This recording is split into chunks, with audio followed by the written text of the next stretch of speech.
नमस्कार शेतकरी बांधवांनो, तर आज आपण या व्हिडिओमध्ये बघणार आहोत रोटर पॉलिशिंग कशी करायची। पाहू शकता आपलं बाहेर मोटर B4चा पंप भरून राहिला, चेकिंग पण झाली आहे। इथे स्विमिंग पूलची मोटर आहे, त्याचा आपला भिजलेली मोटर आहे पाहू शकता तुम्ही।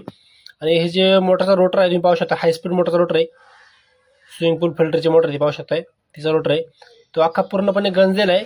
आणि शाफ्टला पण आपलं पॉलिश करायचे वॉटर सेल याच्यापाशी, तिथे वॉटर सेल बसते पाहू शकता। अशा प्रकारे मी मशीनला रोटर पहिला लावून घेतलेला आहे आणि पॉलिशचं आपलं काम चालू आहे। पाहू शकता आता फिनिशिंग कशी येते, कारण हे काय माहिती का, जिथं ज्यांच्याकडे लेथ मशीन जवळपास नाहीये, जेणेकरून लेथ मशीन भरपूर प्रकाशात लांब राहते, त्यामुळे आपल्याला तिथे जाणं शक्य होत नाही नॉर्मल कामांसाठी।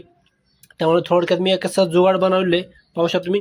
एक नट खोलायचं मशीन आहे, त्याला मी ना चेक बसवून घेतलेला आहे माझ्या पद्धतीने पाहू शकता। अशा प्रकारे पॉलिश पाहू शकता, फिनिशिंग पाहू शकता पॉलिशची कशी आलेली आहे।